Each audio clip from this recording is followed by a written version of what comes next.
Okay, so I want you to picture this. It is 4:30 in the morning, Ugh. pitch black outside. Most of the world is, dead asleep.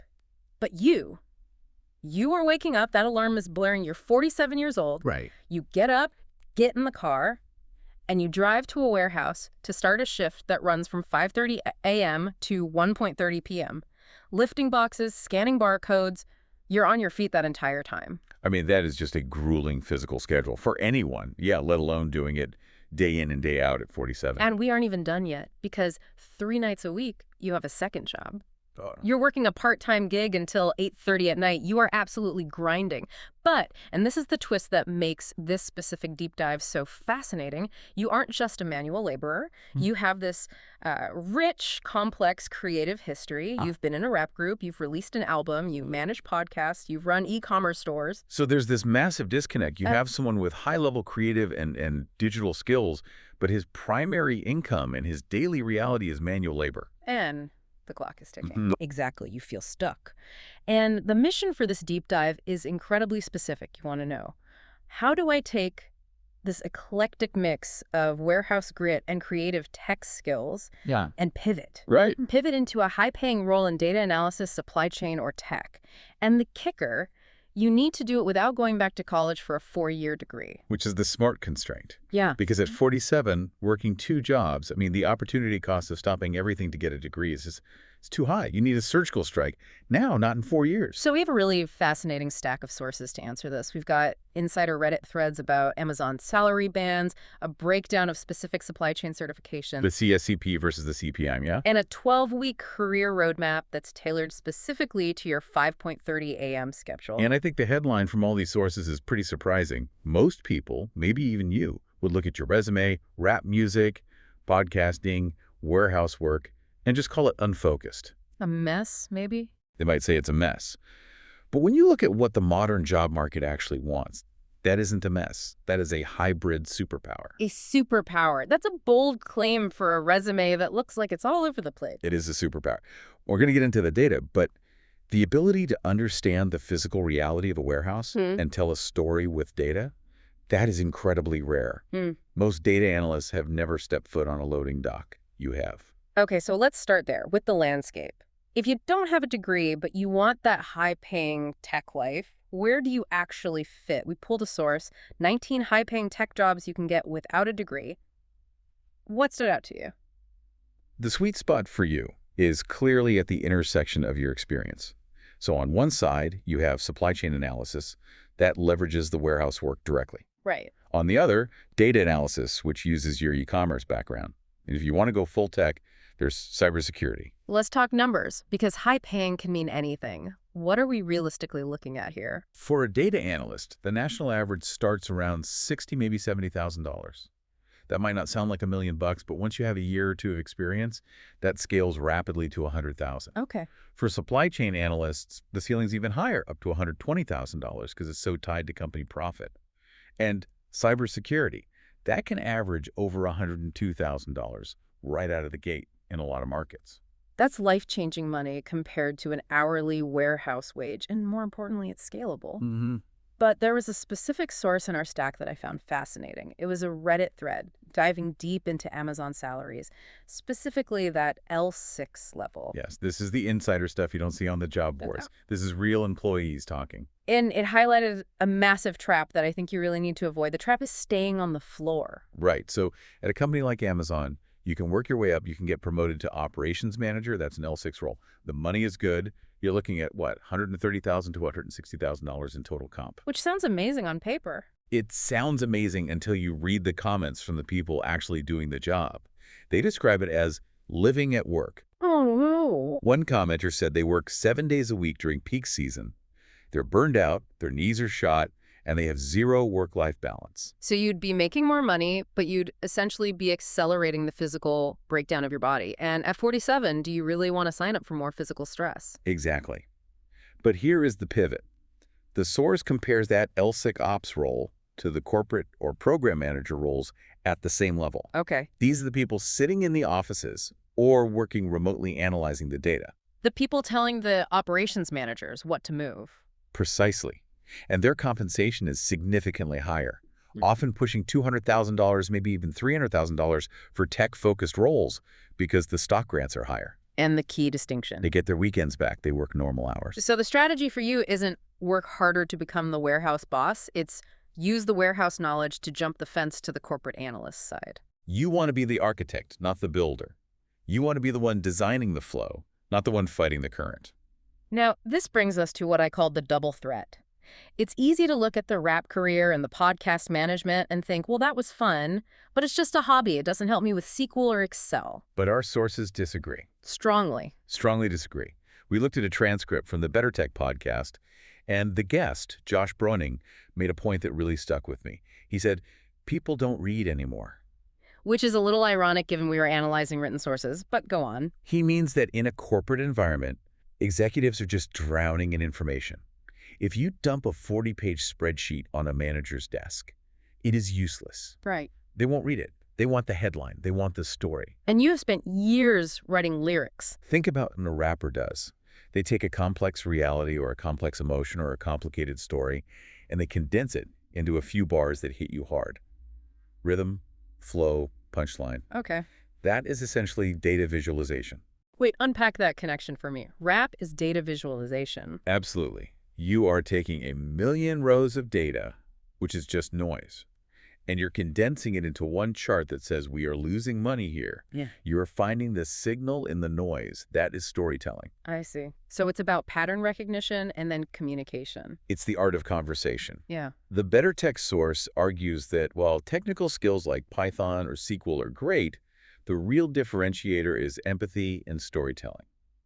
Can you explain why the data matters to a human being? Right. If you've interviewed people for podcasts, you know how to listen, you know how to extract the story. So you have the soft skills covered. In fact, you probably have better soft skills than the 22-year-old computer science grad. Oh, for sure. Now, how does the warehouse experience help? We have a source called From Warehouse to Supply Chain Management that just nails this. Imagine a fresh college graduate with a supply chain degree. They look at a spreadsheet and they see a shipping delay. They see a number that is red instead of green. But they don't know why. They don't know why the delay happened. They've never stood on the dock. Right.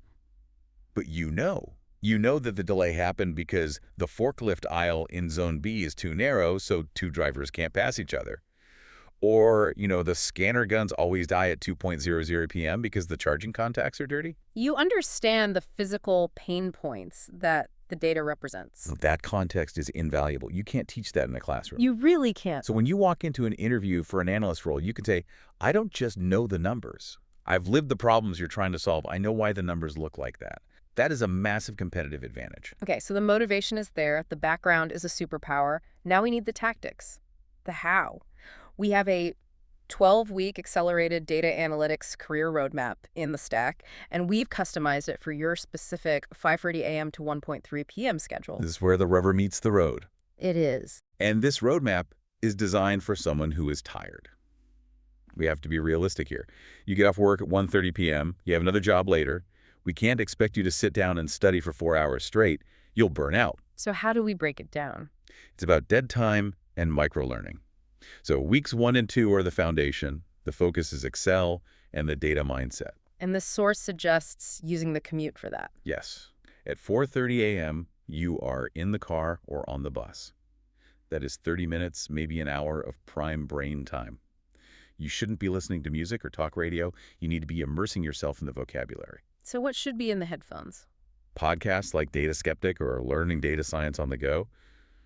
You aren't trying to memorize code while driving. You're just getting used to the language. Just getting the vibe. You want words like regression, normalization, and query to stop sounding foreign. And then during your lunch break at the warehouse, that 30 minutes, you watch one video, maybe a tutorial on pivot tables or VO OCUP. Okay, and for the listener who might not know, what is a pivot table really? Right. Think of it as a way to summarize a massive list. If you have a list of 10,000 sales, a pivot table lets you click one button and see total sales by region.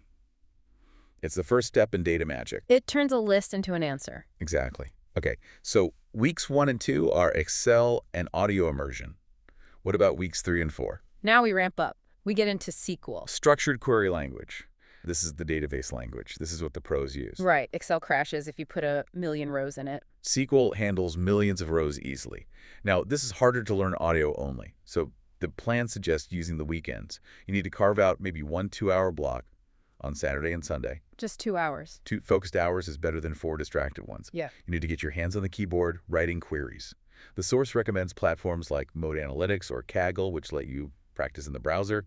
No complex software to install. Okay. Moving to weeks 5 and 6.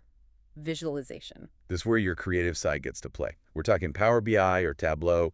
These are tools that take that SQL data and turn it into colorful, interactive dashboards. And the source mentioned a specific YouTube channel for this. Guy in a Cube. They are fantastic. They make Power BI entertaining, which is hard to do. You can watch that during lunch. It's visual, so it sticks. And then weeks 7 through 9 are the portfolio. And this is crucial, right? Because our sources emphasize that without a degree, the portfolio is your degree. Employers do not care about a piece of paper if you can show them a project that solved a real problem. They want proof of competence, not proof of attendance. Which leads us to my favorite part of this entire deep dive. We found a specific scenario in the source material that creates a golden ticket project right inside your current warehouse. This is the warehouse waste reduction scenario. Set the scene for us. Why is this the project? Okay, so you mentioned that your cleaning crew finds damaged goods all the time. Broken boxes, spilled liquids, crushed items. Currently, what happens? They just throw them in the trash? It's just garbage to them. Out of sight, out of mind. There is no data tracking.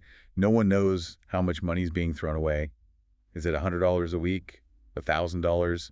No one knows. This is a goldmine for an aspiring analyst. It really is. So how do you turn trash into a resume builder? It's a 4-step plan. Yep. Step 1, create a damaged goods log.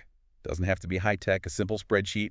Date, item name, or SKU, reason for damage, and this is critical estimated value. But you are busy. The crew is busy. You can't stop to type this out on a laptop every time you find a crushed box. That's step 2. The source suggests a brilliant low-tech hack. QR codes. You create a simple Google form on your phone.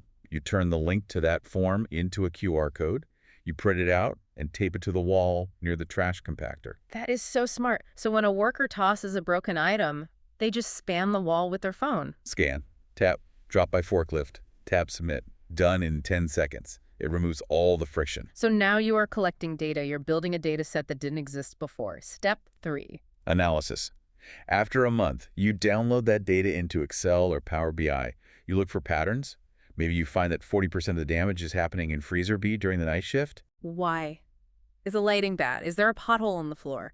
Is there a specific driver who needs more training? Exactly. Now you are being a detective. You are finding the root cause. And finally, step 4, visualization. You build a Power BI dashboard. You make a big red chart showing total monthly loss, $5,000. You show a heat map of where the damage happens. And then you show that to your supervisor. You show it to your supervisor, sure. You might get a pat on the back, maybe a bonus, but that's not why you did it. Why did you do it? You did it to put it on your resume and your LinkedIn. It changes the conversation in a job interview completely. Totally. Instead of walking in and saying, I have a certificate in Power BI and I'm a hard worker, you say, I built a custom dashboard that identified $60,000 in annual waste and helped my company fix a lighting issue in freezer B. That is what we call quantifiable leadership. It gets you hired. It's taking the job you have right now, which you feel stuck in, and using it as the ladder to climb out. It changes the narrative from, I cleaned up the warehouse, to, I optimize warehouse operations using data. Let's talk about the badges, the certifications. If you are going to spend money on an exam to prove you know your stuff, which one should you buy? We have a comparison here between the CSCP and the CPIM. These are the big dogs from ASCM, the Association for Supply Chain Management. The acronyms are confusing, so let's simplify. Please. The CPIM certified in planning and inventory management is inside the four walls. Okay. It's about inventory control, scheduling production, making sure the stuff on the shelves matches the computer. Since you are already in the warehouse, is that the better start? It's the logical bridge. It validates what you do daily. It proves you understand the mechanics of the warehouse. However, the source notes that the CSCP certified supply chain professional is end-to-end. It covers everything from raw materials in China to the delivery truck in Chicago. So CSCP is more big picture. Yes. And because it's more strategic, the data shows CSCP holders often earn slightly higher salaries long-term. But for a first step to get out of the warehouse role, CPIM's probably the faster win. It's closer to your current reality. What if you decide, you know what, I'm done with boxes entirely. I want to sit in an air-conditioned room and fix computers. We had a source on IT certifications for people over 40. If you want to pivot to pure tech support or cybersecurity, you ignore the supply chain certs. You go to CompTIA. CompTIA. It's the industry standard. You start with CompTIA A+A. That teaches you hardware, troubleshooting, help desk basics. It's the entry ticket. Then Network Plus for understanding how the internet works.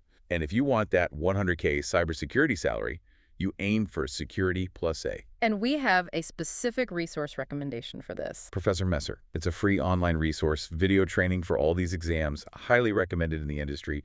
Don't pay for expensive courses until you check him out first. I want to touch on one warning from the sources regarding boot camps. We see ads for these all the time. Become a data scientist in 3 months.